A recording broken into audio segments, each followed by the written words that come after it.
नहीं है चोर। टोपी चेक करो, जरूर कुछ होगा। हादी, ये टोपी हम सिंधियों का शान है। जानता हूं मैं तुम गरीबों की शान, तुम जाहिल गवारों की क्या इज्जत और शान।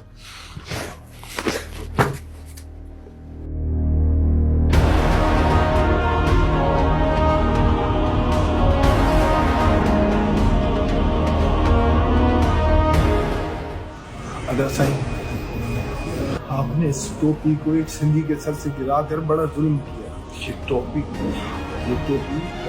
सिंधी कौम के लिए सिर्फ टोपी नहीं है, ये हमारा इज्जत का अलामत है, ये हमारी आन, हमारी शान, हमारा पहचान है।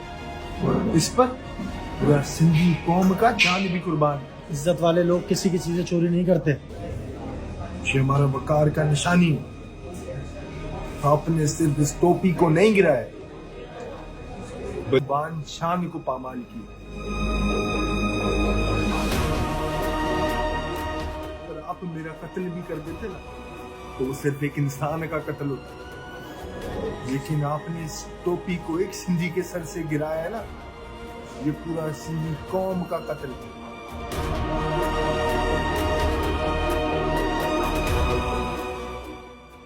हमारे लिए बेहद मुकद्दस है। अरे इतना मुकद्दस जितना किसी मुसलमान के लिए उसका कुरान।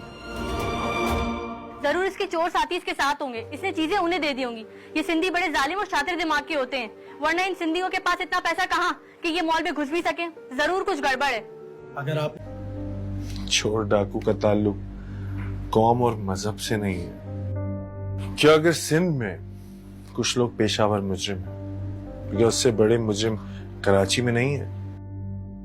क्या अंग्रेजी बोलने वाले और पैंट शर्ट पहनने वाले कराची के लोग भत्ताखोर नहीं है? क्या आज तक इन लोगों की वजह से किसी भी सिंधी ने कराची वालों को कोई बुरा भला कहा, ताने दिए उन्हें? कभी भी नहीं। और फिर इस लड़की ने कहा कि कराची आकर तुम लोग चोरी करते हो और फिर अपने गांव गोट वापस चले जाते हो। मोहतरमा, कराची सिंध में ही है और कराची सिंध का दिल है। ये हम सबका शहर है। दिल होगा तो कराची भी आएंगे और हैदराबाद और सक्खर भी जाएंगे। ये अपनी धरती है।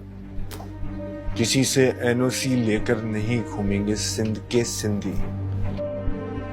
और जिस सिंधी अजरक को और टोपी को तुम लोग इस नजर से देखते हो, उससे बड़ी कोई ज्यादती नहीं है और ना ही इससे बड़ा कोई क्राइम है।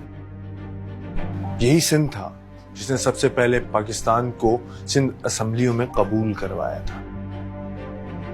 फिर यही सिंध था जिसमें कायदे आजम मोहम्मद अली जिन्ना ने यह कानून बनाया कि यहाँ पर हर रंग और नस्ल का, हर मजहब से ताल्लुक रखने वाला इंसान अपनी मर्जी से चल फिर सकता है और कॉन्स्टिट्यूशन भी इसकी इजाजत देती है। और इस्लाम भी कहता है कि किसी अरबी को किसी अजमी पर, किसी काले को किसी गोरे पर फौकियत हासिल नहीं है।